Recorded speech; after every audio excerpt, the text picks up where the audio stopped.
yeah. This is... It's an 8-bit. I love it.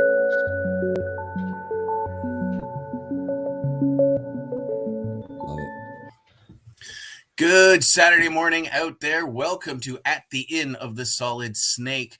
I am Matt, here as always with Mike and Sebastian. This week, we're a little emotionally spent from last week's episode of reviewing the Metallica 72 Seasons album. We're going to check in on that real quick, but first we have a special guest. Up-and-coming comedian Mr. Spencer is here. Spencer, do you have a joke for us today? What is brown and sticky? What? A stick. That's awesome. There we go. Good job, Spencer. Love it. I'm okay. You accidentally hit me, but it didn't. Oh, way to go, Matt. There we go. There we go. Yeah, the kid's a comedian. Absolutely. Okay, boys. So let's quick on the Randy Marsh scale of enjoyment. Where are you guys sitting with the album a week and a bit later? Go. I'm at a 3. Yeah, Nice. I think I think I've gone down a notch. I found the songs that I really identify with, and I kind of stick to those, and I'll revisit the rest, later. Yeah, there's already songs that I'm kind of like not like I would be okay skipping, honestly. So Yeah. but It's riff-tastic, and it's still great. But yeah, I'm glamming onto the last 4 or 5 songs, and that's sort of where I'm hanging. So yeah, I still stand by my statement of I'd be okay if this was it, album-wise, but I know it's probably not. But whatever.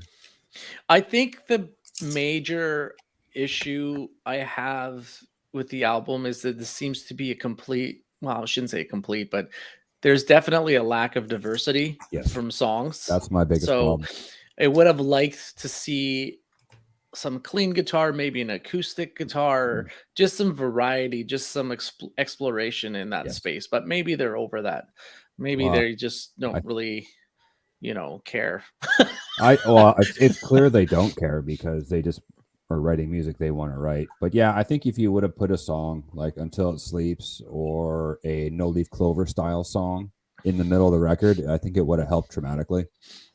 But look what they did with Ride and Master, right? They have clean guitar, they have acoustic guitar as intros, like they have all this stuff that they can put in, but it just feels like a lot of the songs, there's probably 6 or 7 songs which are, what's the word I'm looking for? Yeah. Like structurally identical. Here's your verse, here's your chorus, here's your interlude, here's your solo. Yeah. And I know that's kind of the staple of writing songs, but I think the reason Inamorata sticks in so many fans' minds is because it is so structurally different. It has that middle part. It's a journey. It's long. Absolutely. Although, do you think they when I was listening to Inamorata, they could have cut the song 15 or 20 seconds before it ended. I think they just ran the track to have it reach the 11-minute mark because the song actually ends at like 10 minutes and 45 seconds or 50 seconds, but yet it runs for another 20 seconds of silence, and you're like, guys, come on. We need to hit 11. We need to hit 11 minutes. I totally at agree. least have somebody talking in the background or something, or maybe there's something faint in the background. I don't know. But yeah, Matt, what about you? I'm back to a solid 2. You son of a... Is this a 2 on the Randy Marsh scale or a 2 out of 10? 2 out on the Randy Marsh scale. Oh, okay. So it's about a 6, I would say.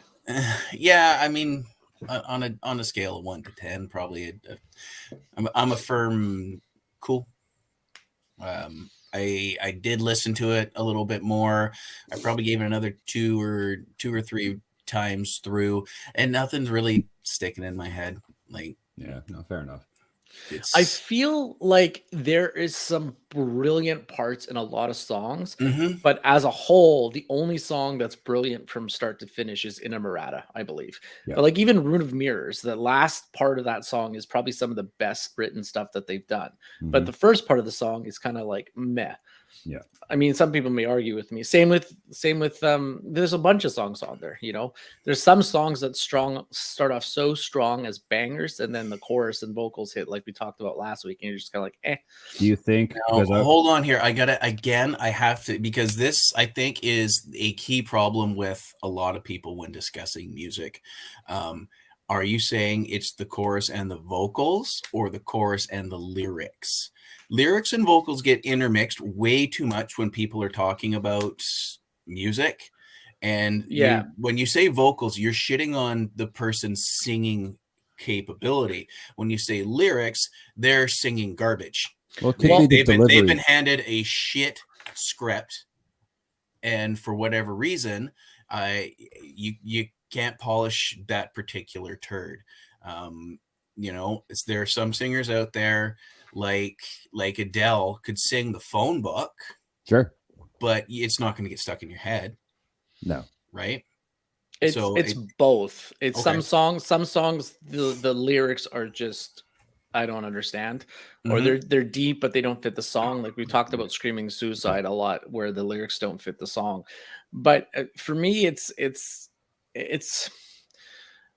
there's a lack of pop in the chorus on most of the songs, where it's just James doing James, and it's just, you know, like I don't want to compare them to Brothers of Metal, but if you listen to some of their songs and when their choruses hits, it's just so satisfying to listen to. Like it's, you know, Yggdrasil is one of the best choral lines of any song that I've listened to in the last little bit, right? So Well, I don't know. I do agree, and I think because I was listening to the So What interview with Hetfield last night, just for fun, and he was Yeah. talking about how the process was different, and he said how he didn't want to piece together songs with Lars again anymore. He doesn't want to do it anymore. He's like he wants all four people involved, and that's that. So if whether he even said he's like, even if I don't like the idea, I'm just standing back. I'm just going to let the other three, in quote unquote, like not quote unquote, but duke it Yeah. out.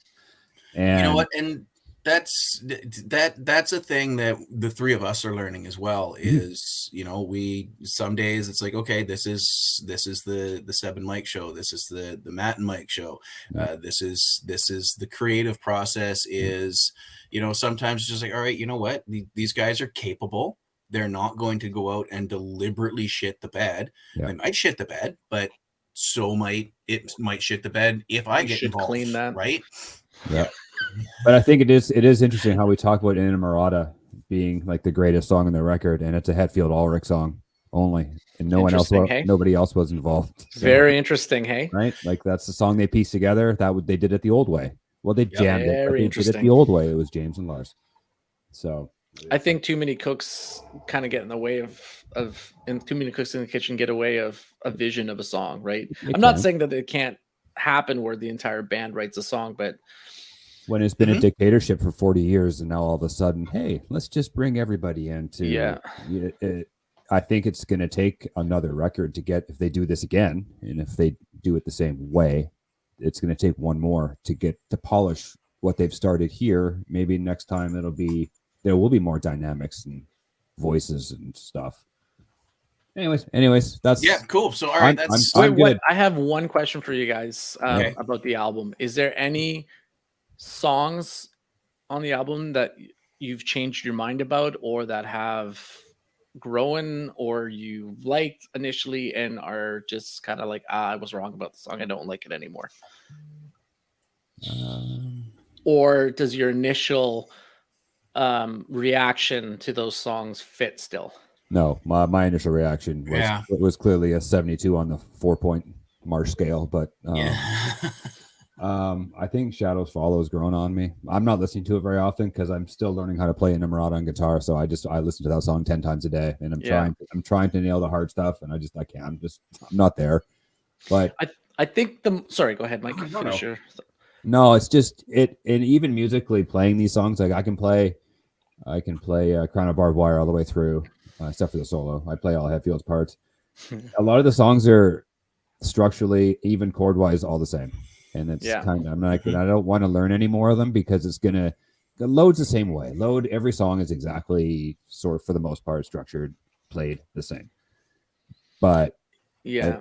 and I'm kind of going to leave me learning this album at Murata, and I'm going to do the harmonies, and I'm going to be like, okay, that's good. I'm just going to go back to writing my crappy songs and just move on. But yeah, I think I like the more I hear 72 Seasons, the more I like that song, and the more I understand that's probably the right opener for the album. Yeah. It's so good. Yeah, it's a very good song. Too Far Gone for me is falling. I like the song, but I don't like the beginning of it. I don't like it until it gets like to the middle part and further. And I kind of wish that they did something different on the tail of Inamorata. Like the tail bit, because they go back to the first part of the song. But I feel like if they would fit What in the about style of that breakdown, that the middle part, no, not the middle part, but then they go back in, and then it sort of goes back to the beginning again, and then it's that sort of outro. yeah, like I understand what Individual they did. note riff. It's really cool, but then is it after that, or is it? I think the song would have been better. And I'm not Metallica, so I don't know what their thought process is, but if they went into another realm of the song like they did with Fixer and with Outlaw Torn, Okay. I just feel like there was a missed opportunity there to like really bang out one of the most interesting, best songs that they've ever written. Yep. So just because it seems like that's where the song is going, it's a song of growth. And I feel like going back to the original is just like, oh, we ran out of material. Let's just cycle back to the beginning part of the song. Mm-hmm. Whereas I think if they took more time and explored it, they could have really took it on another journey and growth of the song. But I still love the song. Don't get me wrong. I think maybe the pandemic had, I think a lot of these songs, like they, you take them, they go home with them, they come back, and it's, yeah, it's interesting. Like I don't think they had the time to really work it out together. Matt's falling asleep, so let's move on. I'm definitely getting. It's rare. I don't have anything to touch on the keyboard right now. So okay, well that's good. Yeah, have a lay down, but no. But you're right, Seb. I think every song has room for improvement's the wrong word, but refining. Yeah. If they would have put a little more time in the studio together, or even the old way with just the two of them, which they don't want to do anymore. I think that it's not a detriment, but it's just different. It's the Saint Angerification, right? Everyone's too many cooks in the kitchen.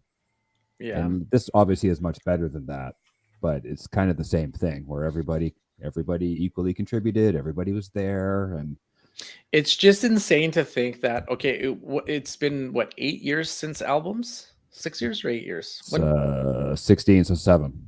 7 years. Okay. Yeah. They released Kill 'Em All in 82 and they released Justice in 88. So within 6 years, they wrote 4 albums worth of their greatest material. And but they also lived together. They also did everything together. But it's just interesting how in 6 years, the first 6 years of them being a band together, they wrote arguably their best songs ever. Yeah. So, yeah. Anyways, I think every band, you could say that. Let's move on. Yeah, you can. This is great. I can just lean back. Lean back. I'm just lean back. Cool. I don't have to call up a link or anything right now. I can just fun experiment one time to do, like, we compare 2 bands and their first 4 records, and just Metallica will win out in every category, bro. No, they wouldn't. Okay. Because there's so many bands with their first 4 or even 2 to 5 or whatever have put out such, even like Led Zeppelin, you got the Beatles, you got all these huge Black Sabbath. Sabbath with their first 5 records.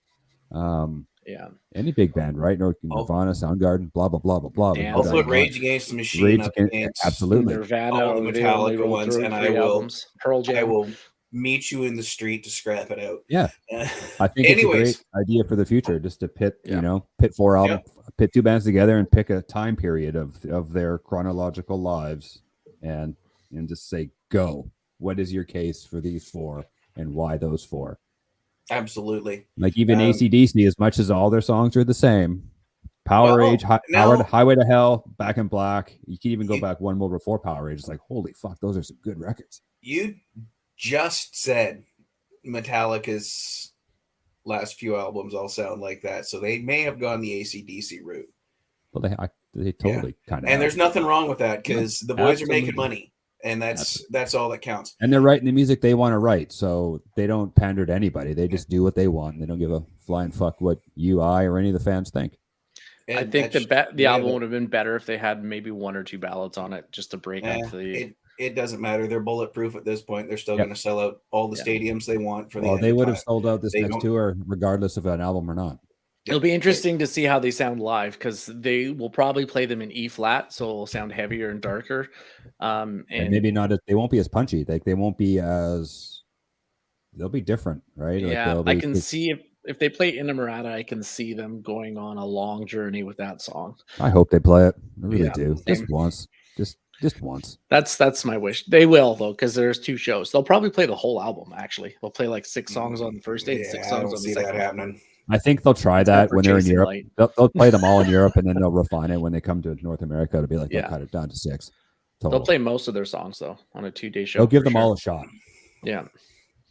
All right. Speaking of songwriting, yes, Mike, you've written some stuff for us. That was your homage to Secret of Mana. We heard over our opening, which that was fantastic. So you've done a bunch of songwriting.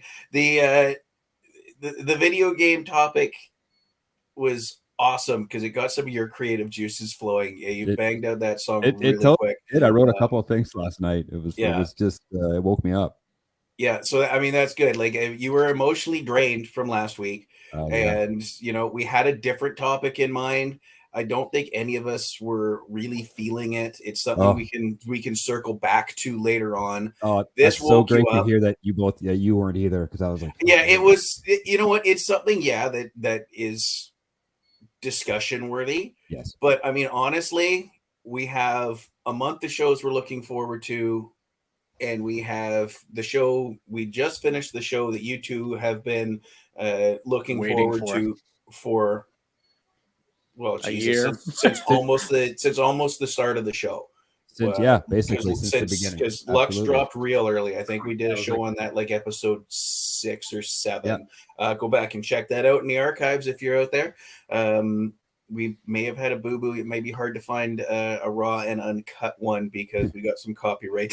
That was our first encounter with the copyright bots.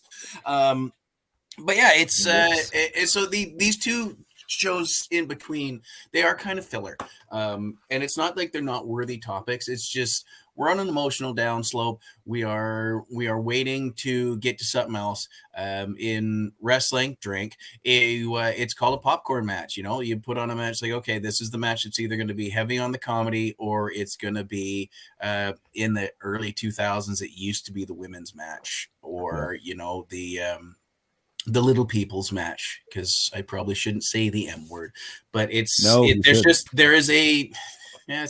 Miz getting knocked out by Snoop Dogg match. Yeah, right. It's like, why are these guys even out here? Or even the music in between bands when the set's being changed. Like that's totally what we're doing. Is we're changing the set, getting ready for Super Star Wars. I'm going to put. But this is still an interesting topic that we got. That I'm this is awesome. And I think this is going to spawn a bunch more shows down the line because this is video games. I mean, we were there. Basically, we showed up right after Pong did. Right? I played Pong actually. Did you? Yeah, I remember having Pong in the. I know I played it, but I know I played it. It was, I think we had it on because my first system. Let's start chronologically. Yeah. My first system, my dad brought home a ColecoVision, and nice. I'm pretty sure it's because with his career path, we would bill it 2 or 3 hockey players a year for his team. And I'm pretty sure it was just something that he had brought home for the players because we were living in Nanaimo at the time, which would have put me somewhere in the early elementary school years, grade 1, 2. probably maybe even a little bit of kindergarten. So we got the ColecoVision. My friend had an Atari, and then my other friend had the Intellivision. So what was your first system, boys? I had an Atari with just the one game on it called the Pong game, basically. And then the first one that we bought was a Commodore 64, if you remember that. Nice. With a bunch of games on it. Whole bunch of floppy disks. Oh, yeah.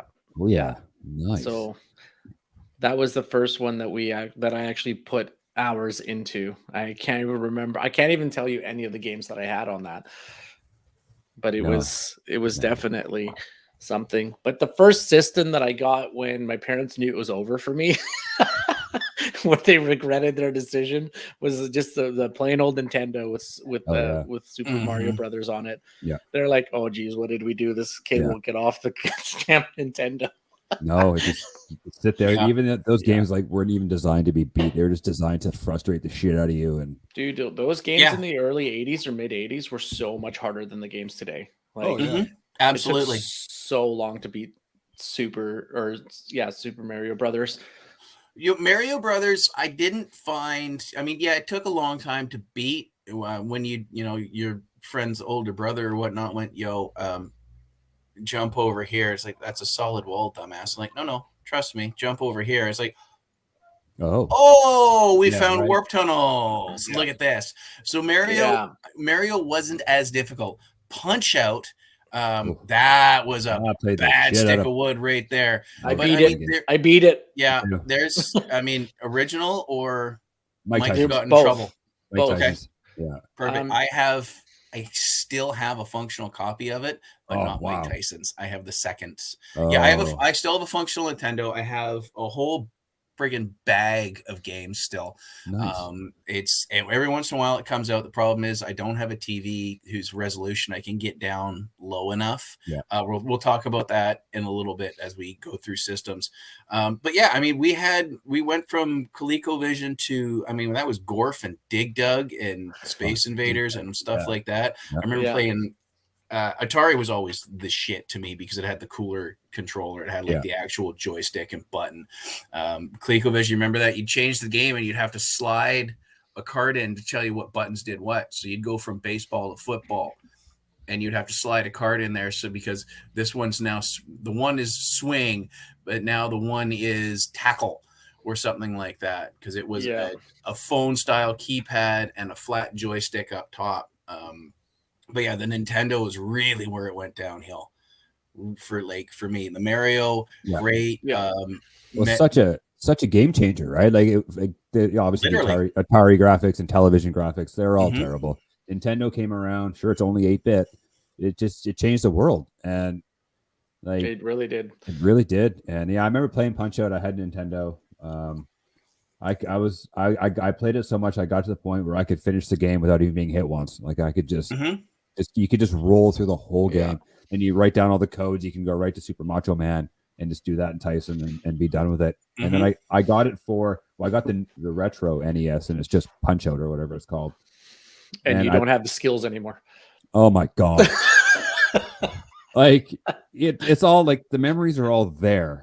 But it's like I'm playing the game. I'm so slow. I'm just I don't have the reaction time. I think it was Soda Pop Insky is the one who I can't beat it. Yeah. So Soda Pop, I can't get his cadence. It just It's he took me a while to get through when I first played it, and I just kept getting frustrated. And then I finally figured him out. But I think him and Mike Tyson were the two longest. Yeah. Macho Man was a fun fight too. When you're fighting Super Macho Man, he was a good fight. And even who's the guy before Macho Man? Mr. Sandman. Mr. Sandman, yes. Mr. Sandman, yeah. Yeah, he was tough too. And it starts off, you get guys like Glass Joe, who is just a punching bag, and then Von Kaiser, and then you get Piston Honda the first time. Once you figured out Piston Honda, it's all patterns, right? Like these things were not that's what it exactly super intelligent. So it's just getting the patterns down. Yeah. I remember Great Tiger used to just drive me friggin' mental because he's got that punch and then he circles around, he punches you again. Yeah. And the second you miss that by a fraction of a second, and you're just getting your face kicked in. Yeah. right? It's hilarious how like for each of the fights there's some obvious tells once you figure them out. Yes. Like for the Great Tiger fight, his jewel flashes before he hits you. Yeah. And then I think for the Mike Tyson fight there was there's a flash in the audience or something. Okay. Or maybe it was Bald Like Bull. I can't remember. There's one of the fights. There's like a flash in the audience when the camera I think goes off. that's Bald Bull when he's about to go back and do his charge thing or something. Oh no! So when the flash hits is when you're supposed to hit him in the stomach, I believe, because he jumps at you like 3 times, and then the like 1-2 flash, and then you're supposed to hit the punch button. And it's an immediate knockout. But I think I don't know. They all did have a tell somewhere figuring it out. I mean, and going back to King Hippo, who was the breakout character of that whole franchise because he would show up in the Super Mario Brothers cartoon awesome. down the road. Yeah, that's awesome. Yeah, and he had a really obvious tell. All you had to do was get him in the gut once. But if you hit him anywhere else, he just eats you for lunch. Absolutely. And he's got the obvious tell. He backs up, he covers the mouth with the glove, then he charges forward, and you just got to get a quick jab to the gut. That's it. He's down. He's finished. And down goes the pants. Yeah. Down goes the pants. Absolutely. So Punch Out was rad. Cancel culture would have him nowadays. Oh, let me tell you, that be dropping your drawers in the ring. That's bad. You know what? It's not even just King Hippo. Everybody's a stereotype. Oh, totally. Everybody's a stereotype. Yep. Don Flamenco, the Italian with the rose. Yep. Yeah. I mean, Super Macho Man is basically Hulk Hogan. 100%. And then there's Soda Poplinski, which is making a Russian fun of, drinker. Although he drinks soda, was very pale and pasty too. He was very white. Yeah. But he doesn't drink alcohol. It's soda that he drinks. I mean, Soda Pop, it's Soda Pop, right? But I mean, the biggest one, like we were at Great Tiger. Wow. You couldn't pull that off today. My favorite franchise of all time came out of Nintendo. Zelda. No. Mario Brothers. Nope. Bubble. They only did one of those. But actually, now that you mention it, friend of the show, Sarah, did chime in playing on Commodore, Bubble Bobble. Yeah, Bubble Bobble's the shit, man. Bubble Bobble was rad. I played Bubble Bobble. 200 levels of Bubble Bobble. That'll kill a weekend. That's a quarter dropper. Yeah, absolutely. No, my favorite franchise of all time is Metal Gear. Oh, yeah, okay. Oh, really? Okay. The original stealth game. Absolutely love it. I have an ongoing game of Metal Gear Solid 5 right now that I have yet to finish because I've sort of rotated off of it. But yeah, I was down since day one with Metal Gear. Absolutely loved it. Just a little, because it wasn't the running gun. It wasn't the Contra where you just, up, down, left, right, A, B, select, start, 30 minutes for both players. Right. It's not the running gun. It's not, you had to have some strategy. You had to find, you need the rocket launcher for here. You need the machine gun for here. You got to find the key card. And it's one of those ones that it flies under the radar. Not a lot of people really, it doesn't get the attention that a Zelda or a Mario gets, but it's still here. It's bigger now than it was in the 80s and 90s. Yeah. Like it's a pretty solid franchise at this point. Well, I mean, that's why I titled the episode "The End of the Solid Snake." Oh, I thought you were referencing the game Snake. Nope. On the Nokia phones. Nope. This is 100%. 100%. Oh my God. Wow. Yeah, that killed some hours for me. Yeah. Hey, let me tell you, I watched the kids run around the McDonald's play place and just got really good at Snake for a couple of years. But yeah, I mean, and even to the point where Metal Gear, do you know where they based the character of Solid Snake off of? Either of you? G.I. Joe? Nope. That was going to be my answer, actually. Escape from New York. Snake Plissken. Kurt Russell. Snake Plissken. Good movie, by the way. That's where, yeah. So the that's sequel's even better. Escape from L.A.? No, it's not. It's not. I'm kidding. Seb's Wow. trying to pick a fight. Yeah. That's all that was. That's And fun to see the camera. that's fine because we all do it. It's just my turn. Yeah. Right. So favorite franchises coming out of Nintendo, guys. You got any, or did yours come later? Well, my favorite franchise came later, but my favorite genre of video games is probably RPGs. And what started it all for me was Zelda. Yes. That kind of opened the door for RPGs. Actually, even before Zelda was Dragon Warrior, but once Zelda came out, that was something else. Now, are you talking A Link to the Past, or are you talking the original? The original Zelda the and the original gold Zelda. box. Yeah. Yeah. But I played the shit out of that first and the second one, and then for the Super Nintendo, obviously A Link to the Past, I play that so much. So yeah, it's funny with A Link to the Past. Even like for me, it is so good, and I got the retro thing, and I played it with the kids. And man, it is so frustrating. And I tried so hard not to look stuff up to see how to beat things that I couldn't remember how to do, and I had to do Castle 6. I'm like, I can't do this. I'm like, there's months and months of frustration, and I still haven't finished it. The thing's sitting, I don't know, it's over there somewhere, and I think the second game is harder than the first one. Zelda Absolutely. 2. Yeah, absolutely. Like the end boss is just so cheap. But so I am now more, and I have been for probably 20, 30 years, and more of a PC gamer, as Matt is wrestling with papers over there. No, I'm looking for something that I thought was in here, and it's not. Because I wanted to show the actual gold cartridge. Oh, nice. Yeah, because I have it. Zelda 2 is by far the most difficult Zelda game. I agree. Hayden, thanks for stopping by, buddy. Yeah, and he would know. I mean, he's much younger than we are. He's in his early 20s, and absolutely, he is one of the biggest Zelda fans I've ever seen, and I think that's pretty indicative of about that age range as well, because they really I mean, Zelda did 2 for Nintendo, 1 for Super Nintendo, which was the shit. That game had infinite replayability. I'll still sit down and rock through it if I had a copy. And it's even like the music just brings you back to being like, for us, like 12, 10 years old again, and just makes you feel like a kid. Yep. So a lot of these games, old school games from the Super Nintendo, are now being ROMmed.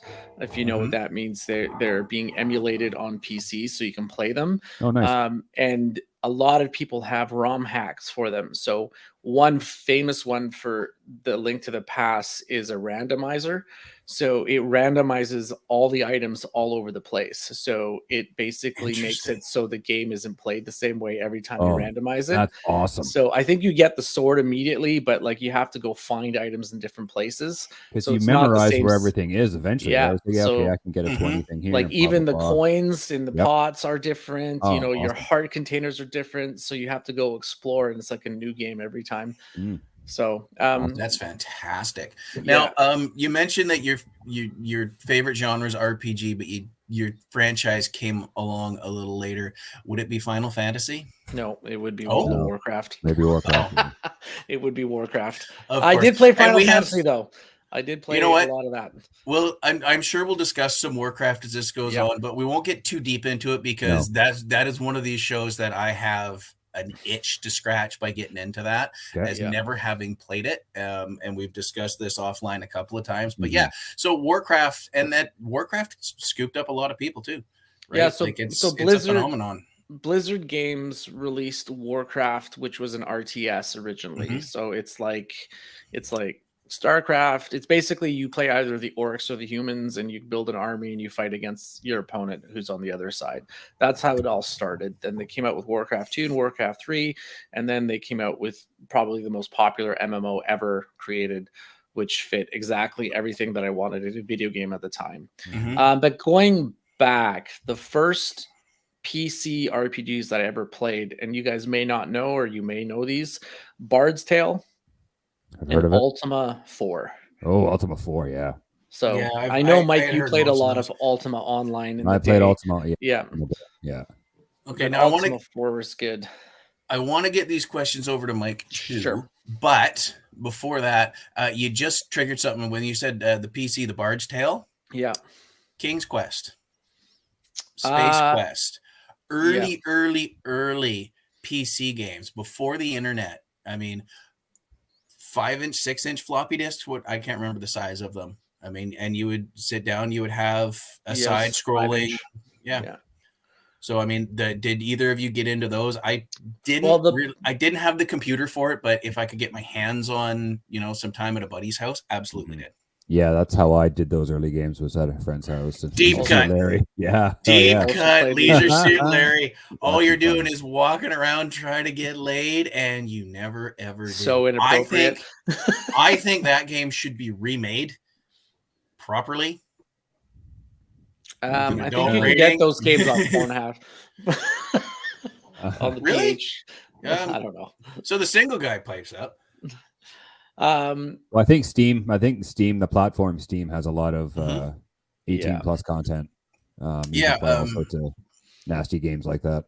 So Bard's Tale was on 3 discs. So you have like an Outworld disc, and then you had 2 discs for dungeons. Then you would swap between the 2. So that was like that was the first game that I played, I think, where you have a character that starts at level 1 and you go and fight monsters to gain experience and level up and upgrade your items as you find them and go into harder dungeons. So that was, and I was hooked ever since then. Did you ever play, what's it called?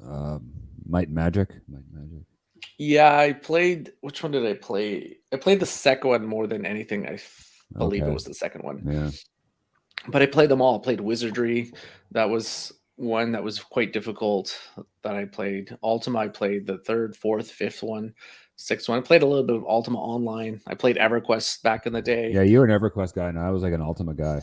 And Ultima was cool. I tried it again because it's like free or something now, and I tried it again a few years ago, and it's like, holy crap! It's pretty dated, isn't it? Oh god, it's bad. It's like I'd rather just play Pong. To be perfectly honest, like I'm so not into this. For the memories I had of it, because you could like build a house and you could have you do all these like chores. You go chop wood, you make ore, you go mining, and blah. But it was fun. It was time filling. It was very open world. It was like one of the first original open world games. And the Ultima franchise, which was designed by Richard Garrett, was very big on open world content. So when I first played Ultima 4, is you get plopped down into a world and you have one of 8 starting points. So you can start in near any town, and you're not given a linear direction. You're just like, okay, here you go.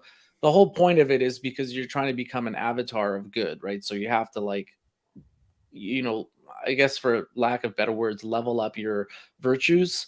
So there's like a bunch of virtues that you have to become masters at, like compassion, valor, justice, all this kind of stuff. But you can do it in any order that you want. So it was very freeing to play a game this early on that was very open world, so to speak. So it was the first one I played where it literally let you do anything in any order. I mean, obviously the end game, there's a point to it, and you have to go to like the last dungeon and whatnot, right? But yeah, do you guys remember? Okay, this is one of the hardest games I ever played, and I could never finish it. I can still never beat it. But do you guys remember Dragon's Lair? Yes, I have it. Vaguely, the Laserdisc one. Oh no, I don't have the Laserdisc one, but yeah. Well, you can get it not only, but it was like a cartoon, and you have the little flashing things, and that was I was obsessed with that game. I was thinking a different game. No, absolutely. I do remember that. I never had it. I played it a couple of times. You Mike, guys arcade people? Like, did you guys go to arcades when you were young? Absolutely. Oh, yeah, absolutely. I'd go down to the 7-Eleven on 112th and 84th in North Delta there, and I would just hammer quarters through there. My grandmother lived in Victoria, so anytime we went to see her, my parents just gave up and gave us like $20 worth of quarters. It would last about 15 minutes into the ferry ride because arcade games were badass. Like, yeah, they figured it out. Games are the best. They figured it out. It's, you know what? We're going to make these kids drop quarters in there, left, right, and center. There is one thing I want to mention about Nintendo, but first let's kick it over to Mike. Mike, franchises, memories, games. What's going on, buddy? Anything there? Oh, there's so much. Like Seb said, the Ultima stuff was big. Even Final Fantasy was big for me. I played a lot of Final Fantasy 3. I played Final Fantasy 7 on the PS1. That was one of the only ones I actually finished.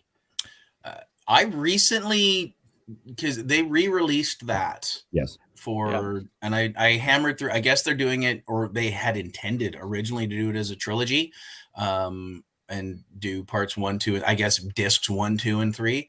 I remember another friend of ours, Steve, had it, and he became obsessed with it, which was weird because he wasn't really a video game guy. No, not at all. But I mean, that really struck a chord as to how good the game was. I mean, it was okay. I guess it didn't do so well, so I don't know if they are intending to finish off the trilogy or whatnot, but I'm down to play it some more. Final Fantasy is another one that I absolutely love. I have somewhere around here, again, I have Mystic Quest Final Fantasy, the first one for SNES. Nice. Yeah, so we'll keep going, Mike. Okay, so you're saying you used to go to that 7-Eleven, which was, a 5-minute bike ride from my house. What era was this? Like, I probably saw you there before I even probably. knew you. Yeah. Yeah, no, we're talking grades. Let's see here. I moved down here grade about halfway through grade 6. Okay. So we're talking 89, 90 and on. Okay. So yeah. Do you remember playing the game Off-Road? Yes. That game was always at 7-Eleven, and I always would just take quarters and just plunk it in and plunk it in and plunk it in and plunk it in and like games like that. But I think a real game changer for me was I remember going to Seb's house. I'm pretty sure you had this. You had Duke Nukem, didn't you? Oh, yes. Duke Nukem for the PC, and we oh my god, holy shit! Just with all the nudity and the swearing and just the violence. Let's go. That was a great main character. Oh my god, he was. That game was so. And it sort of set the stage for all Doom and Wolfenstein. I don't know if Wolfenstein came first. I can't remember. That's another good title, Wolfenstein. Yeah, when you're blowing up Nazis, nothing better than blowing up some Nazis. Well, yeah. Right. Yeah. Like Halo, it brought Halo came because of Doom and Duke Nukem, the Quake series. All those sorts of space shooters and any kind of shooter, really. I mean, the first person shooter. I mean, we're talking. I mean, Wolfenstein was in there. That was another big one. But I don't want to skip too far forward because there is something for the Nintendo I want to talk about. However, when we're talking first-person shooters, there is one that is above all and forever will be. Absolutely. And I don't mean Modern Warfare. Nope. Right? You mean GoldenEye. Absolutely. Yeah. GoldenEye was the shit. That game was so good.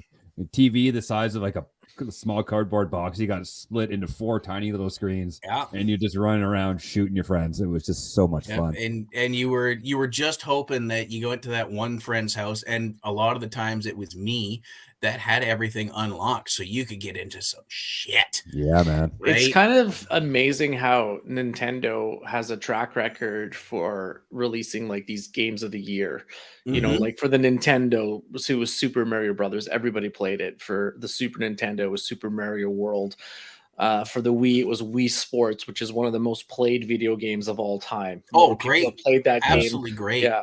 It was GoldenEye for the N64. It's just the track records goes on and on of like banger games that they just release. Well, they know what they're doing in Nintendo. Even Mario 64, it was such a game changer for that franchise where you could look around in complete 3 dimensions and move almost like a real person.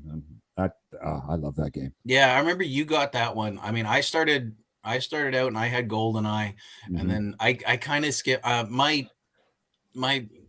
I think Mike, you were with me when I bought it.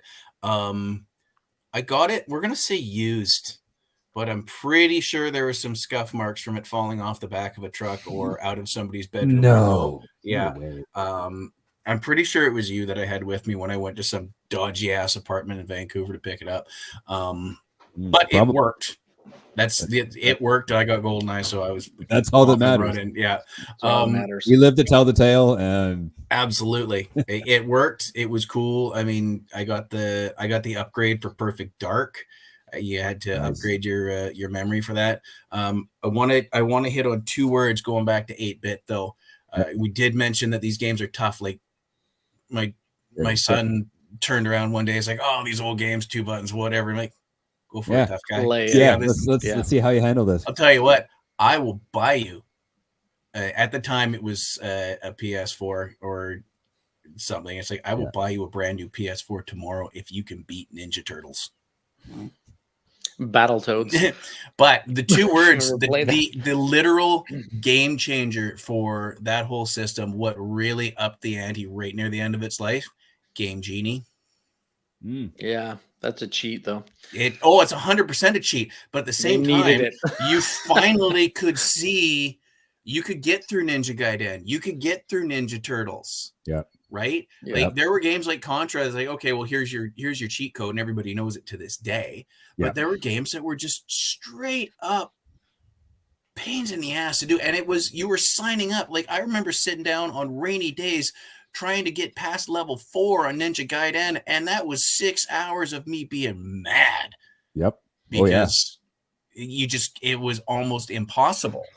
Right. Well, you mentioned impossible games. There's one that you haven't mentioned, which was a quarter muncher. It was one of the most difficult games of its time ever released. It's Ghosts and Goblins. Oh my yeah. God, that game's Yeah. great. Like I dare you guys to try to pass even the first 2 levels on 1 quarter or 1 set of lives. It's impossible. That game is so difficult. I think it's on the retro NES, and I've tried it, and Yeah. I'm like, It's so holy hard, shit. yeah. It's just like, yeah, okay, reset. Next, I'm out. I don't have patience for this. Way too old for this crap.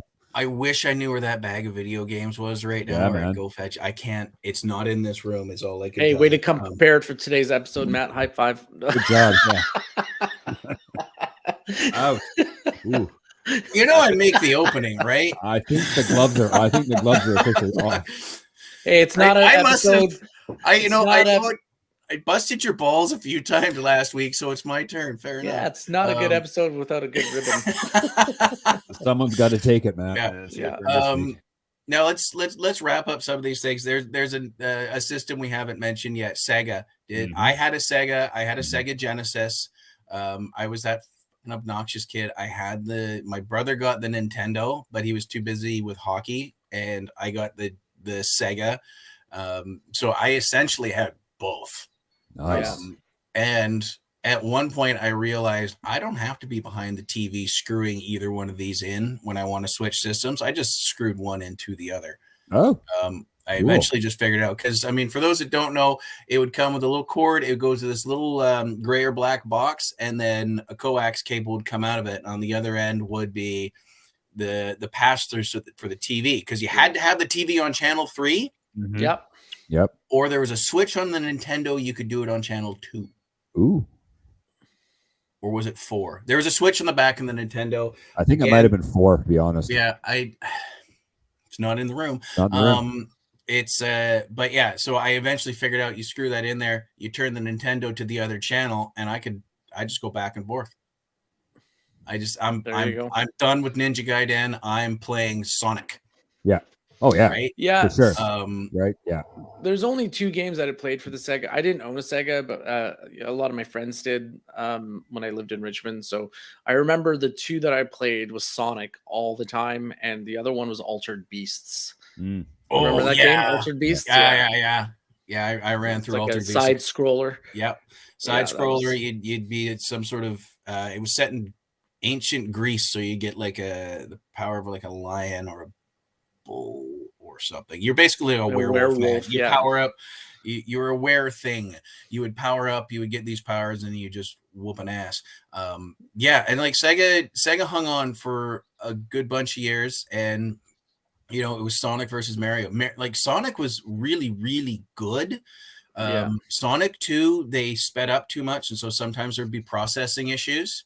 But I remember I'd be playing Sonic, and I had a black cat that would sit on top of my TV and sort of lean over the top and look. And what he would do for hours is he would try and catch Sonic on the TV, which I always thought was hysterical. Speaking of which, my cat has something to say. But I mean, Sega eventually, I mean, it didn't make it to the 64-bit revolution. PlayStation came along, and I don't really know if PlayStation pushed it out of the market as much, or you know, the Genesis didn't go over as big. But you know, Nintendo survived that. Well, I think Nintendo was such a behemoth. I don't think anything was going to take the SNES down, right? Like so it was It was Sony that came in on the next Yeah. generation. Oh, that's The right. Dreamcast. Sega did take a kick at the can for 64. Yep. It was too early. This is Yeah. my youngest daughter, I believe. No, that's my buddy. Oh. Who's, Okay. Yeah, that's my buddy from Twitch. I see the Twitch thing now. Cool. But yeah, Dreamcast. Oh, I mean, that was one of the first disc games systems as well, wasn't it? Yeah, I think so. I think what ended up failing for Sega, where Nintendo outgrew them, is Nintendo had the catalog of games to go along with it, so they produced a lot of their own games. Sega just didn't have the volume of quality games, really. No. So there's nothing inherently wrong with the system, but you don't have the games to back it up. There's no, it's not going to work. It's just like the way it is. All the counterparts for Sega were just inferior compared to the Nintendo counterparts, right? So for the you most can't part, tell me that Sonic was better than Super Mario World. There's no shot. Hell no. And Seb and I are just gonna grab the fucking gloves one day. I swear to God. Sonic is better than Super Mario World. I'm on Seb's side. Super Mario World is like arguably my favorite game ever. Yeah. Okay, so we could get in. I feel there's a Mario podcast in our future, so we'll put this fight on hold. There's another video game system that didn't last too long and had one TurboGrafx 16. Hold on, I got a quick Mario joke for you. Okay. What did Mario say to Princess Peach when they broke up? I don't know. It's not you. It's me, a Mario. Oh, fantastic. That is amazing. All right, go ahead, Matt. So Spencer, who was upset last week we didn't have him as the guest, is now upset that you're stealing his bit. Cool. Yeah, way to go. Sorry. So mean.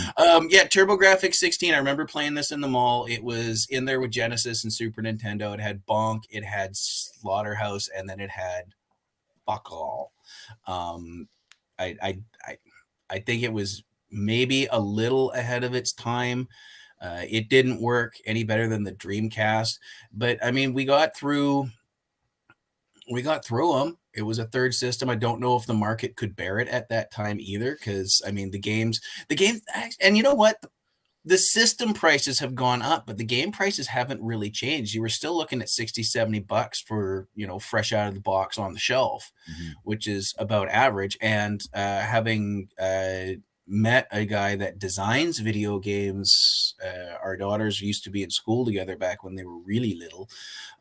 He's had to switch studios in Vancouver several times, because if the game does not do absolute top shelf out the door business, your studio goes bankrupt and it's done. It's like making a bad movie. If you don't make enough profit on these things, you've spent far too much money designing them. He made good money designing them and programming them, and then there was a lot of people that were also in there doing it, because you look at the credits on these things and it's incredible, and these people are making a living wage, and then there's testers, and then there's all the admin staff that goes around it, and it's to pay $70 off the shelf or for a download. These things are dirt cheap for what goes into them. Considering, absolutely. You guys ever watch, this is a bit of a tangent off the subject, you guys ever watch Mythic Quest on Apple?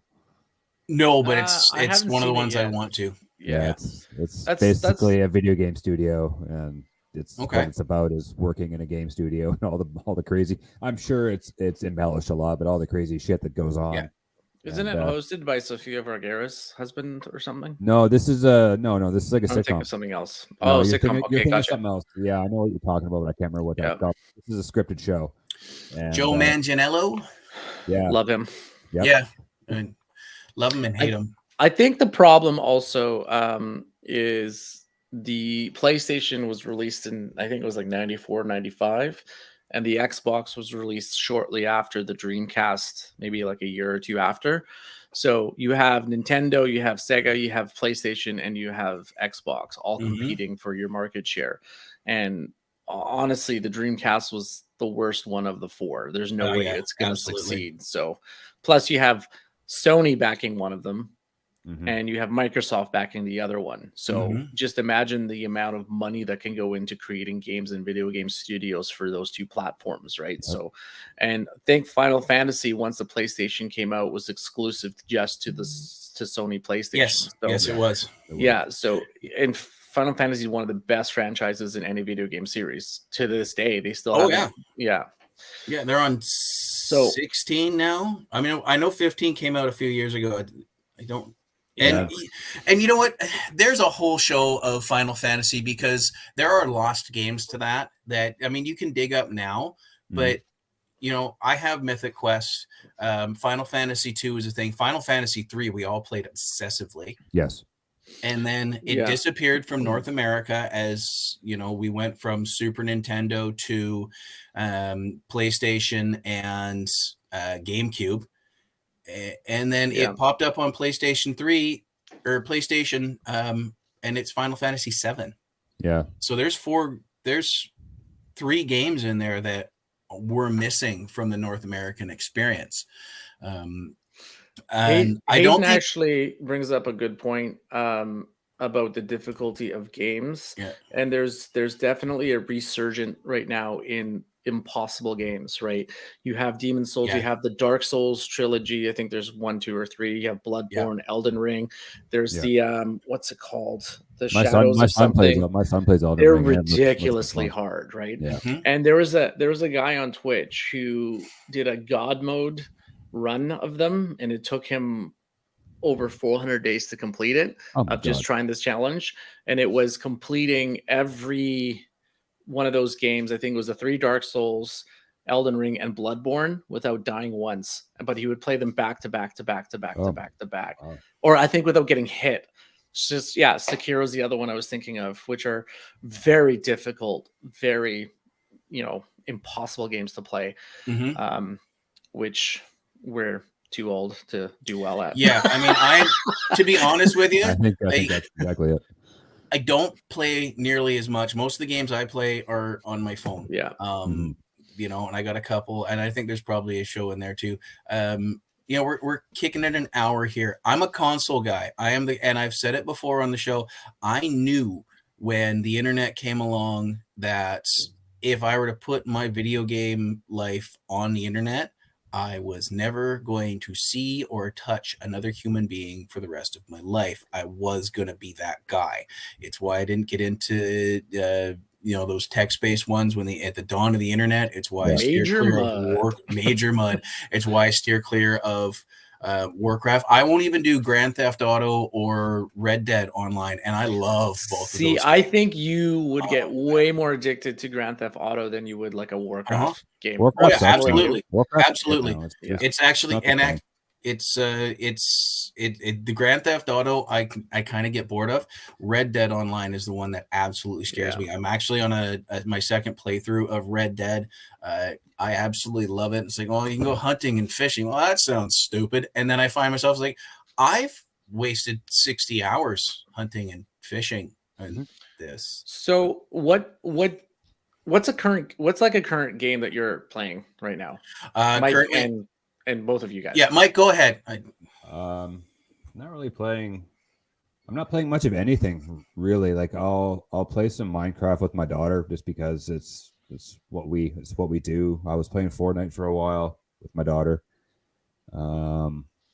But now that I have a Mac, I'm kind of limited to what I can what I can play, and I think it's a good thing because I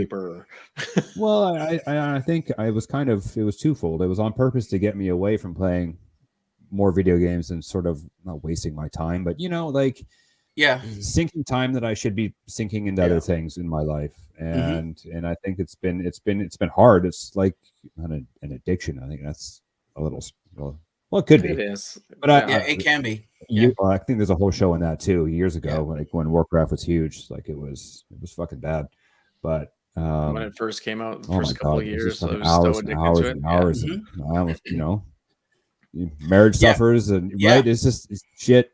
Shit wasn't good, and you have to take a step back and learn balance. But here's the thing with addiction: it's like you're being addicted to World of Warcraft or being addicted to anything. You're not. you're using the addiction to fill a hole in your life, right? So there's something missing in your life that's not balanced, and Mm. you're using the addiction of something to fill it, in my belief, or at least in my case, it was, right? So Yeah. I was unhappy with a lot of aspects of my life, and this was an easy way to forget it. Nobody judged So- you on there, and you were just Yeah. you had a whole giant group You're of a friends, hero, quote yeah. unquote friends. Yeah, you exactly. You were a hero, right? It was Yeah. it was cool. Mm-hmm. No, But yeah, I'm not playing a ton right now. You're playing the Pro Tools.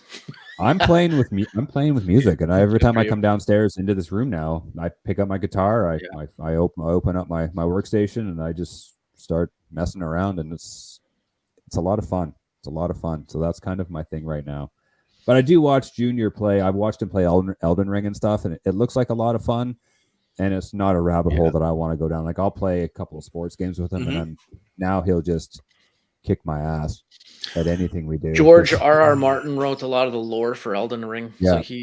he helped write the story and the lore It's a cool, for it. it's a so- cool looking game, and I think it got Game of the Year last year. I think. It got Game Yeah. of the Year. There's an expansion coming, so Junior's all excited about that. Yeah.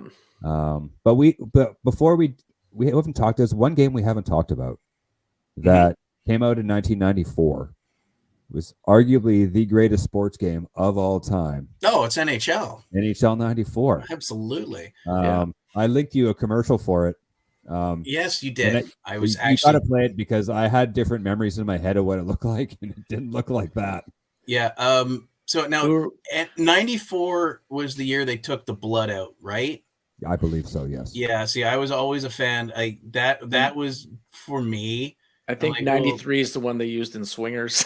Yes, 90. Yeah, yes, that's the one that had the absolutely. blood in it. 93 was for me, but 94 is the one that stood the test of time. Yeah. Well, because you can even now on NHL like 22, you can go do controls, NHL 94 controls. Like you can still use that control setup on your controller. And Well, keep it it's- simple and Yeah, I don't know if NHL was the first one from EA Sports, but it was up there, and it spawned NHL, it spawned Madden, it spawned the show, the MLB show, it spawned FIFA, and those are celebrated to this day. yeah, All right, shout out play to the RG commercial. Shout out to RGTV. Let's just. You You guys can't hear that? hear it. No, but that's fine. It doesn't matter. We can't hear it. It's you get the gist of it, but just by watching. Hello, Felix Pop fan. Oh, it came out on Sega, hey? Yeah, it was both. It was Sega and Nintendo. Yeah. But you wait till you get to the gameplay footage. It's horrible. It is. NHL 94. Like, Yep, I totally remember this game. I played this shit out of this. oh, we for all played the sure. shit out of that game. And then I sent you another link for one about Tecmo Bowl. It was a Yeah, I played family that guy too. thing. Yeah, So that was actually the one I had queued up. that's one you give need me sound a for second because here. it's fucking hilarious. That video, it's really that double dribble. It's really fun. I can. I always play as the New York Giants because they had LT who could like sack everybody all the time. Yeah. I was always the Raiders, man. I was always Bo Jackson. Always Bo had to be Jackson, Bo. yeah. Yeah. Screw No. Bo Jackson. He was too fast in that game. Oh yeah, that I- was the whole Family Guy video. It was just Peter was Yeah. Bo and he was playing Quagmire and it was just up and down. He was down. running back and And forth he from went back to the end zone and yeah. yeah. So it's Sarah was good. down for the graphics there. No, and you know what?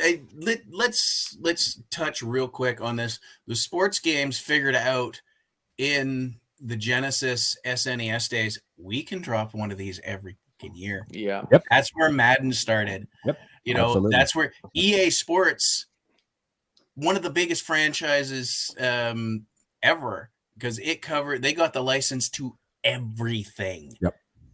And it's Not like, anymore. we got this player's out, so the roster, nothing really changed too terribly much most years. It was just rosters. That's all that would change. was just the There's rosters, some gameplay and it stuff still that they would works. tinker Yeah. with, right? So Yes, Yeah. obviously they would try. Yeah, new once in a things. while, and Yeah. that always frustrated me. because you got to Wrestling find out. games were the same way, and that's Yeah. obviously my brother had a lot of the sports stuff, and I would whip through a season of NHL on PS2 as well, especially when the ability to trade and make your own teams. So it's like you trade things back and forth, and all of a sudden you're basically playing with an Olympic level hockey team. And then you make And your own character and you're like 100. Yeah, absolutely. Yeah, man. Yeah.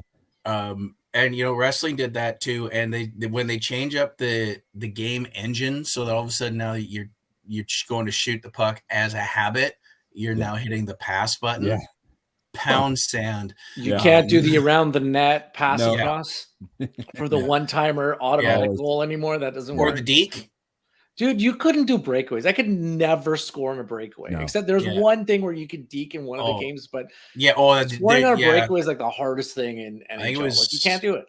I think it was like 93. If you figured out how to get the deke right, you were just running that thing up. We had another buddy that would play Joe. He had the deke mastered and be like, "Oh, I don't want to play Joe because it's going to be 63-4." Yeah. And you're lucky if you got 4. Yeah. Right. Yeah, he was frustrating to play that game against. I remember doing that shit. Yeah. I think the coolest Um, part about that is when you can make your own player and Yeah. you could Yes. you could name him Absolutely. anything you wanted, your own stats, and that really kind of elevated it because now Yes. you felt like you're in the NHL or you're in Madden or Yeah. you're in whatever Yeah. sport you're And playing. I feel like we did that as a group, and we had just all of us were in the game, and there was a team of just In all the of us that game. were sitting around. Well, Literally right? EA Sports. Yeah, and you guys couldn't hear it, but yes, that got me. That got me on the playthrough there of that last is the EA Sports. Yeah. It's in the In the game. Oh game. yeah. Yeah, and that So was good. fantastic. A Vancouver studio too, out in Yeah, Burnaby, absolutely. which I discovered one time. I thought, oh, Vancouver's doing stuff. Cool. That's right. As far as current games though go, I don't get a whole lot of time to play. Some days I'm more motivated than others. Some days it's just I'm trying to get my sleep schedule back on track. Yeah. I don't want to fall asleep after work when I get home at 2:30. Like I said, I'm going through Red Dead 2 again. Absolutely loving it. I got an ongoing thing of Metal Gear Solid 5. I've started a playthrough again of the first Spider-Man for PS4, not the Miles Nice. Morales one, because I hate that character. He fucking sucks. It's stupid. Tell us how you really feel. How do you really feel? You know what? We'll get into comic books eventually. Oh, we And, will. Oh, I will. absolutely. I have opinions on some things they've done. No, over the years. what? You have opinions? know. No way. I know it's rare, right? That is very rare. But yeah, it's when I get the time. I debate. I go back and forth as to whether or not I want to upgrade a PlayStation membership because I don't like. I'll go through a couple of weeks where I'll play, and then there'll be like a month where I don't. I'm doing Yeah. other things, or I've just given up and try to rest. Yeah. But yeah, it's one of those things. I stick with older stuff that I know. Grand Theft Auto 5 or whatever the last 5 was. I think was the last one. I did a replay of that. And Ghost of Tsushima, which I thought was freaking tastic. I did a playthrough of that, and I just absolutely loved it. It's your Red Dead. Not as advanced as Red Dead or Grand Theft Auto, but it's the same sort of free world concept, except you get to be a samurai. Ooh, fun. And we like samurais. Samurais Yeah. are fun. I did enjoy it. Samurai ninja, if you had a choice, what would you be? Samurai. Oh, samurai all day long. Fucking ninja, you guys. Come on, man. What's wrong with you? No, too much climbing, Strike from dude. the shadows. Too much climbing. You get to wear all black. You don't have all this armor to bog you down. You have I smoke could be Tom bombs. Cruise, man. Come on. I can slap a demon mask That's a on. good movie, though. by the way. That is a very good movie. Yeah. Oh, that's one of the ones I thought Steve? Tom Cruise got robbed. Ninja for sure. See, What if Sarah you, what if agrees you with could be a Sarah. hybrid of both? You could be a stealthy samurai. Well, I mean, That would- in that would Ghost be of cool, that. Tsushima, there are points where you have to actually Yeah, do yeah. that. Was it a Um, Sinju? Isn't that Like that, a yeah, Maiden right? album? That's So a suggestion, yeah. Anyways. So Um, I'm currently playing. I've been into the roguelike genre, roguelite genre. So do you guys remember that PC game Rogue? Nope. Ever? It was like a text-based game that had like No. a map or whatever. So the concept of a roguelite is that it's extremely difficult, but there's some sort of power curve system that you gradually level up, which makes the game easier and easier and easier. So the one I'm currently playing is Hades, where you play the son of Hades and you're trying to escape the underworld. And it's Fun. like a hack and slash action RPG where you have different various weapons. You start with one weapon and you go on a run, which you won't ever complete the first run unless you're a savant game player, and you die. And because you're in the underworld, you just keep getting resurrected in the underworld. And you have all sorts of coins and stuff that you can use to power up your character to make your runs easier and longer. And so the replayability of those games is through the roof because every run is different, depending on which weapon you choose and what upgrades you get along the way. It just totally changes the game. So roguelites are a very popular thing right now where it's replayability. That sounds like a little more up my alley, what I could potentially get into, right? They are making a second one, Hades 2, which is very, like if you go to Steam under Hades, it's like almost a 10 out of 10 game. Oh, wow. It's very positively reviewed. It's a hell of a lot of fun. And each run takes about like 15 to 30 minutes. Well, that's not bad. Yeah. Okay, I'm switching gears a bit. We're going a little real modern. Are you going to get Diablo 4? I think so. I haven't decided yet. Are you thinking to get it just because it's the fourth one, or is it like you? Well, I've played all the other Diablos except for Immortal. I played that and I'm like, I'm not gonna play this. I refuse to even download Immortal. But I mean, I played it on PC, but you're playing a phone game on a PC, and you're like, this just is not the same as. No. I probably will. My World of Warcraft days are long behind me. I won't touch that game anymore. I haven't played a Blizzard game in quite a few months, but that is one that I'm most likely going to get. Okay. I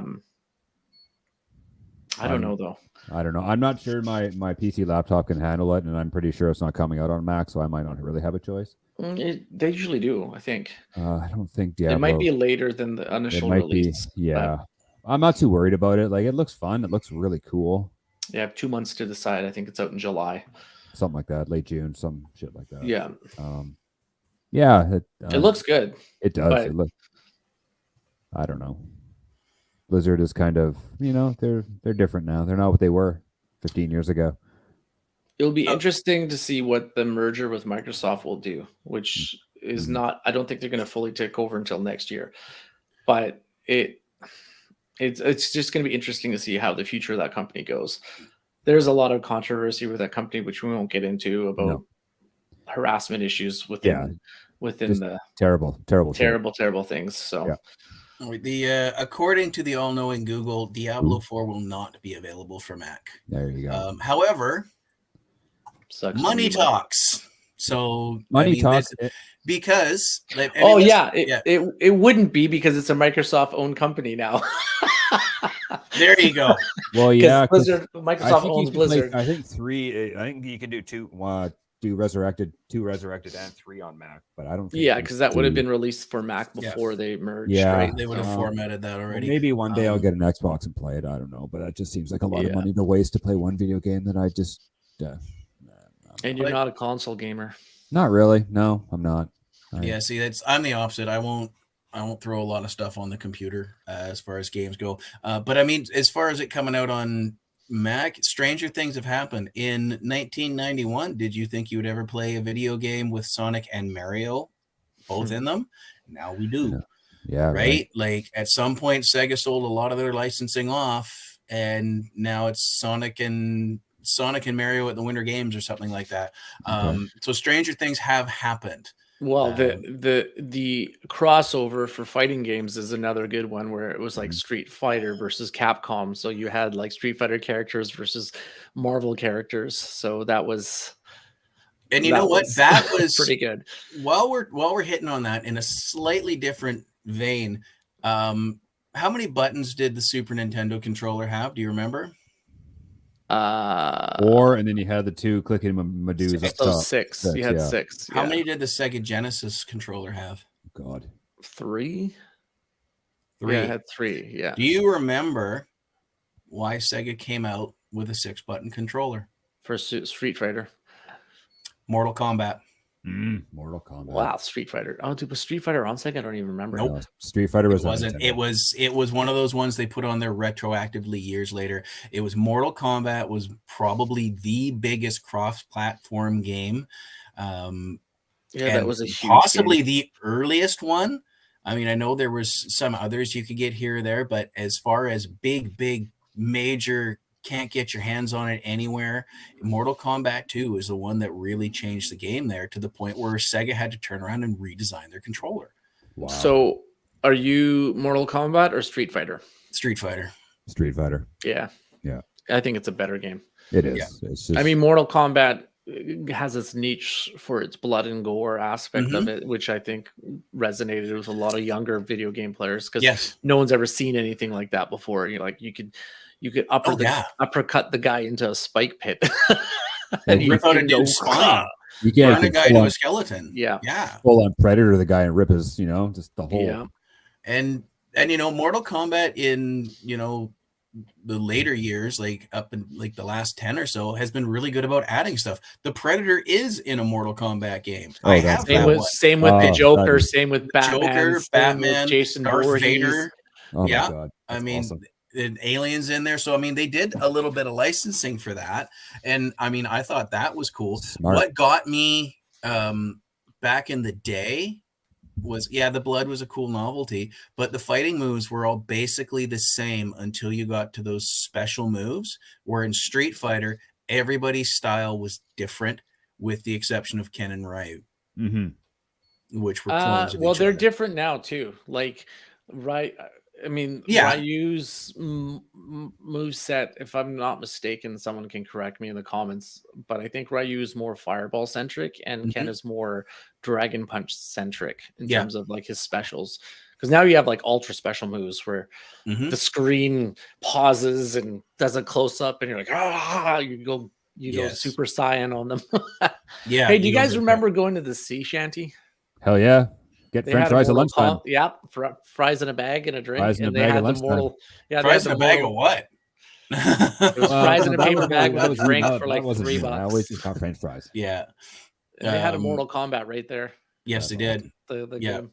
I remember staking out a Rogers video one Friday after school to get a copy of Mortal Kombat 2, waiting for that.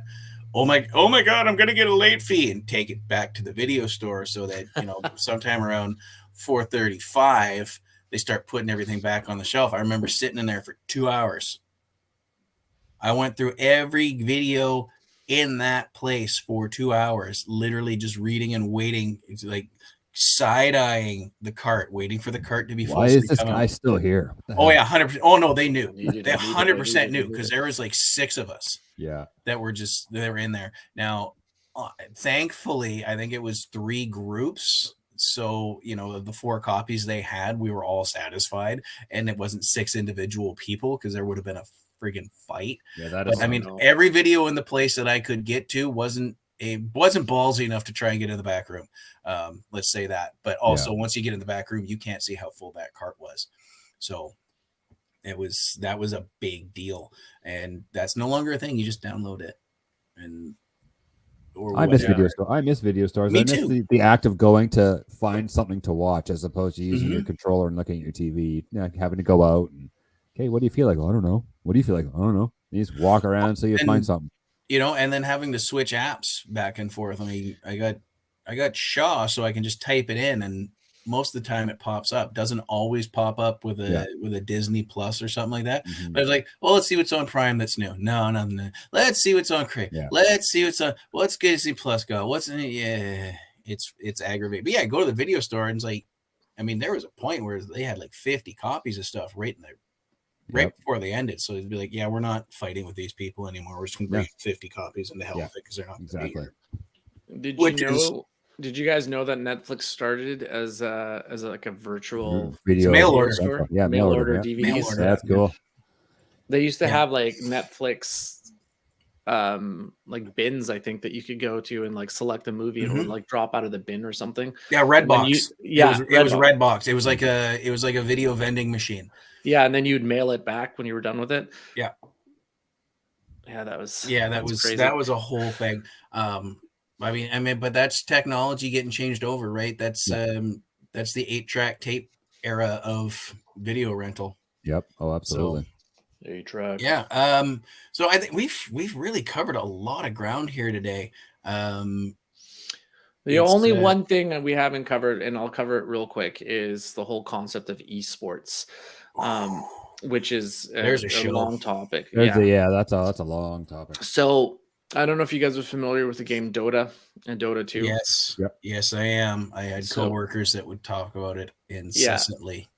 So the first Dota international championship was in 2011, which the prize pool is 1.6 million. In Yeah. 2021 was the highest prize pool that they ever had for a video game competition. What do you think it was? 20 million.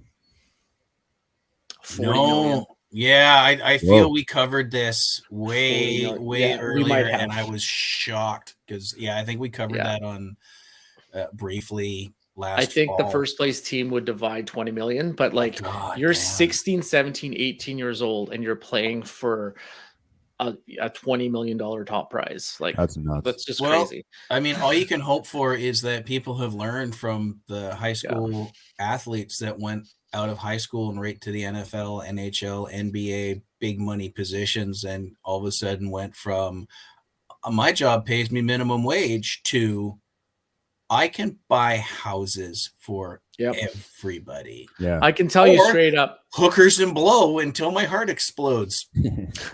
I can tell you straight up, COVID definitely accelerated the esports Oh, yeah, phenomenon in the absolutely. globe, right? Even the owners, well, I mean, Overwatch isn't really a thing anymore, but before COVID hit, Overwatch was massively growing as an esports entity. You could watch Overwatch matches on TSN, which is the Mhm. Canadian Sports Network. It's the equivalent of ESPN in the States on like a Saturday morning.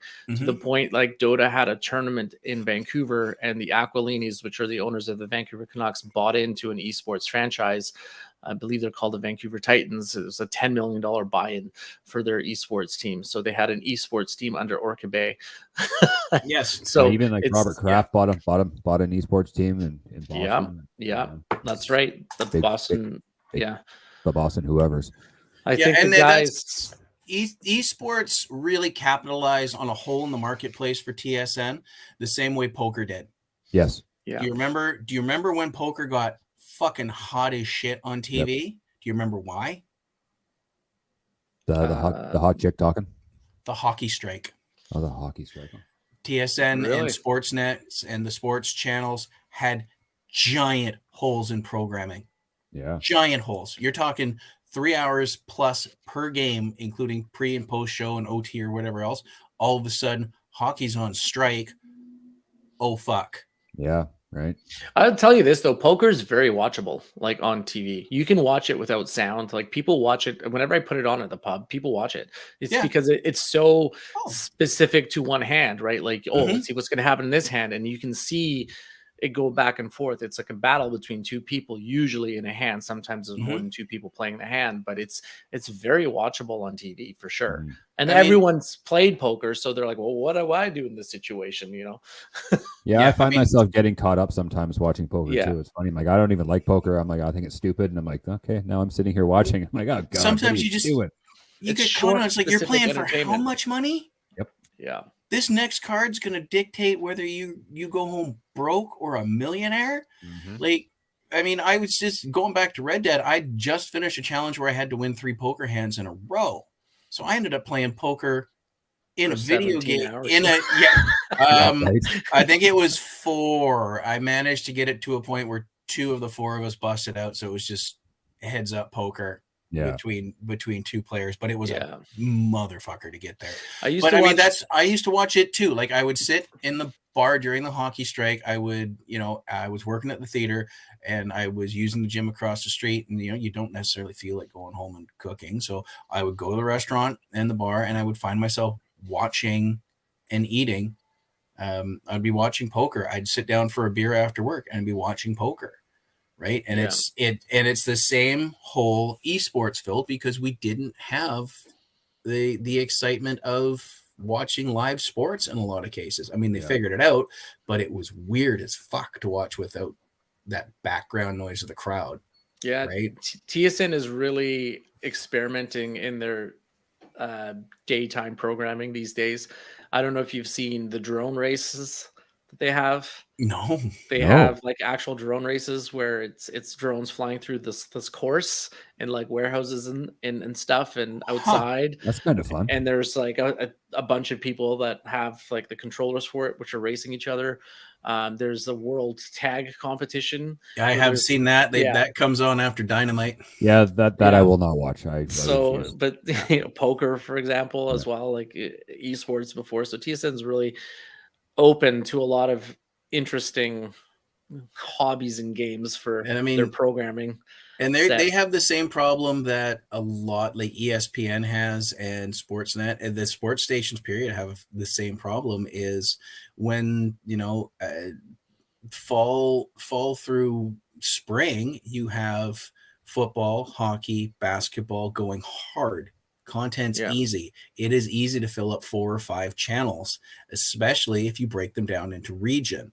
Mhm. It's easy to do that. You get to this time of year and it's like, oh, what now? We have 5 channels to fill programming on. So we are getting cool stuff like that. I mean, you go back to, it was a joke in the movie Dodgeball, ESPN 8, the Ocho, and they're playing dodgeball and bizarre ass sports, but that's what it is now. Yep. Right. And I'm the tag thing I'm blaming Jeremy Renner for because of his movie. Which movie? Tag. Oh, I never saw it. Never saw that. It's worth a watch, boys. Go back and see that. But yeah, so we've covered a lot of ground in video games. We're almost at 90 minutes here. I feel like we have a lot of meat on the bones, breaking it down by system, breaking it down by franchise. Breaking it down into consoles versus PC. There's a PC lot for of life. Okay. There you go. For life. There's the line in the sand. Yeah, well, it's not even the line So in the much sand. better than console gaming. It's the line in the personality. I am sure if I felt I could have the willpower to put it down and walk away, the PC would be all right. I don't think I do. So I think the main argument for PC games versus console games is you're limited with consoles by a controller, right? Whereas you're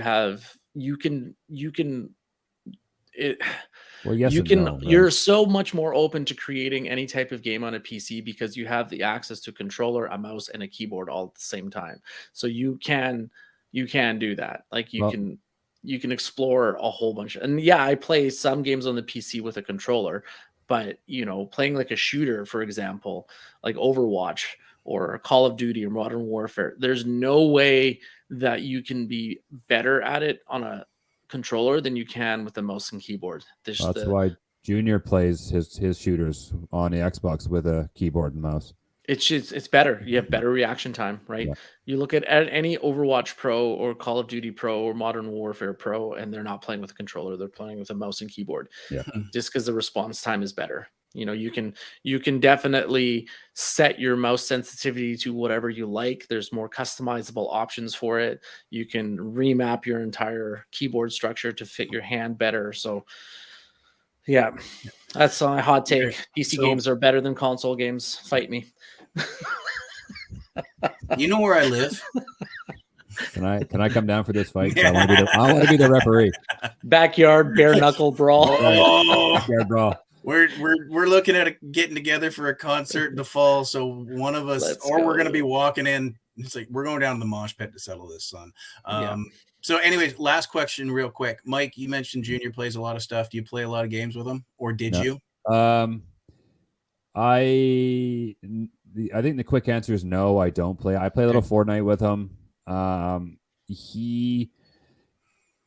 If we play together, I frustrate him because I'm not that good. Mm-hmm. And then say we play Fortnite together, and we're just me and him. We're playing duos, and he'll last about 2 matches, and then and it's not his fault because I suck, and he is quick. He's good. He can carry. He can carry a whole squad, right? Yeah, I get nauseous watching my son play. Like he plays he'll play like Modern War or Call of Duty or whichever one he's playing. He's getting like 60, 70, 80 kills a match. I'm like, the fuck, man. I'm like, I was happy playing that game back then when I get like 10 kills. I'm like, 10, I get double digits. And he's like, God damn, I didn't get 100. And it's like, holy Christ. There was a point somewhere in the leap to Xbox and Halo and PS2 or PS2, where the graphics got too good. I can't do a first person shooter. If you put it on first person shooter, hand me a bucket. And watching even watching my son play Fortnite for a while there, he is running full tilt boogie as he's building a ramp, and he is crazy. hundreds of meters in the sky while he I was like, no, can't do it. When the kids were younger, absolutely going back to Wii Sports, played that a lot with the girls. The Wii bowling, we would play that. Even when Jordan and Izzy were younger, same thing. We would get around family, maybe do a little rock band, which is all fine and good. But I've actively played games with my son here and retired as we played Mortal Kombat. I whooped his ass for about 6 matches. And on the 7th match, I barely won because he was finally getting the hang of the controls. And I'm like, well, I got to make dinner. So, and then never pick it. It's over. Hey, you want to play this? Like, no, I got to go have a shot. There's some you have to retire as champion. Fucking retired as champion. Retired undefeated after 7 matches because I barely won number 7. I'm like, nope, I know exactly where this is going. Yeah, I played a baseball game with Junior, I don't know, a few months ago, or might have been longer than that now. But he didn't understand the game, pitching. Like, you don't just throw it down the middle. You're pitching to be dirty. You're throwing junk, so you can't hit it.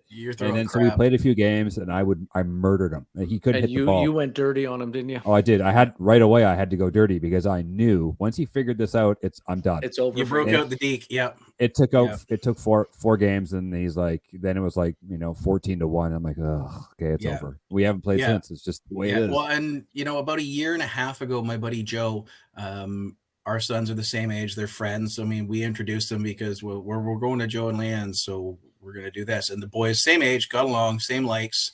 They still to this day play video games together online. So we thought, well, let's get together. It'll be the battle of the generations. Sure. Joe and I are like, okay, so we're bringing out old school games. We brought out a game that we used to play at Colossus because we had the keys to the arcade machines afterwards, so we would just flip it to test mode. NFL Blitz. Ooh. And we were both I remember that one. Badass fucking players on that for a while. Mid-range for the group that would play, because there were some dudes that were just, but we were capable of running up scores on people. We were good with it. Mm-hmm. We had played on PlayStation and whatnot at home, and we were good with it. And we got fucked up. We would win rounds of stuff, but we played for 6 hours with these two kids, and they spanked us. It was embarrassing. And every once in a while, it's like, we should do that again. I'm like, you know what, we should, because it was fun bonding experience, but at the same time, fuck these two. Can we play dirty? Can I take out a couple of eyes here? Just actually yawns. Oh, you can't see, can you? No depth perception. Seb, what about you? I know you got nephews. Do you play, probably not in the same household as often? Do you guys play online at all together? No, I mean, I did play sometimes when I was over there. Owen definitely plays video games a lot more than Chantel does. Chantel doesn't really play a lot of video games, but he's really into the sports games. He played Fortnite for a bit, but he likes a lot. He always asks for a sports game for Christmas, whether it's NHL or basketball or baseball. So he's all in on sports games. You try playing against a savant video game player at this state and you're getting your world rocked.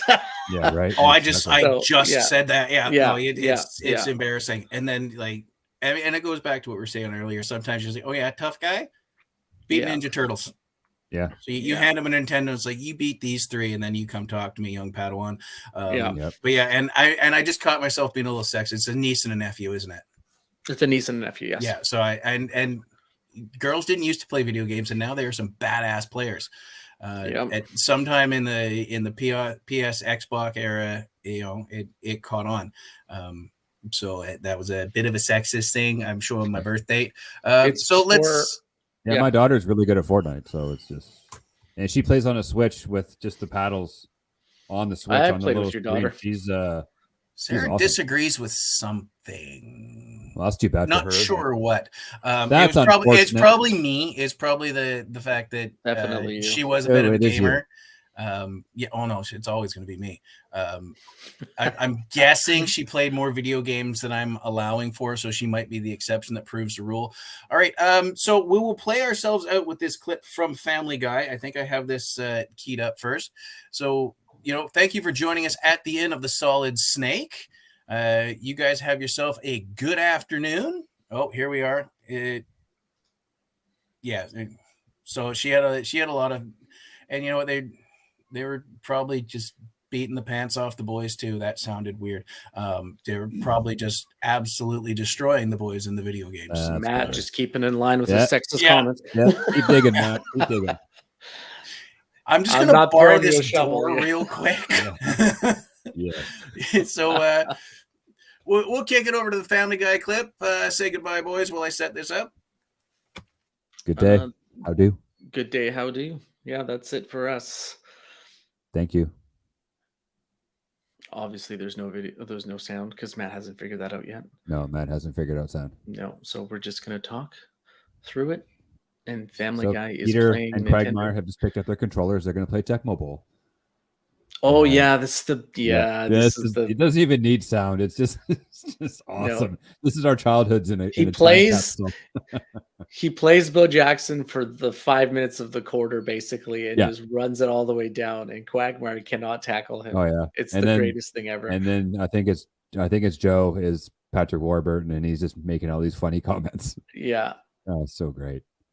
Too bad there's no sound. Come on, Matt. Oh, now Matt has no sound at all. Bo Jackson. Matt's muted himself somehow, so he's completely cut out of this conversation. So it's kind of nice without Matt, actually. Yeah, he's back. Oh, right. So good to have you back, Matt.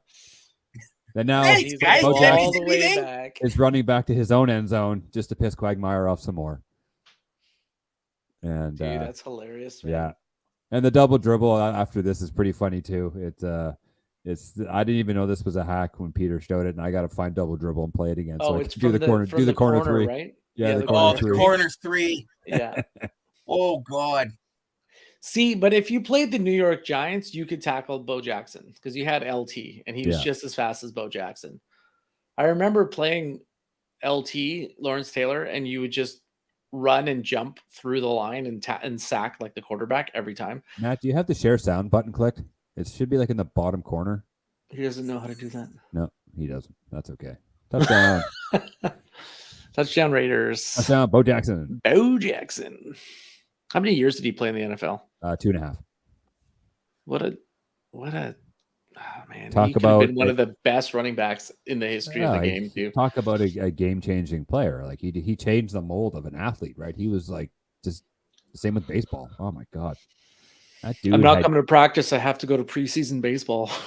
Like he just there's that's not the stupidest reason to skip practice. Dennis Rodman once skipped playoff Bulls practice so he can go appear on WCW Nitro with Hulk Hogan. But it's Dennis Rodman. He doesn't do anything compared to Bo Jackson. Rodman just stood there and got rebound. Enough. Here's the thing, though. You guys seen the last.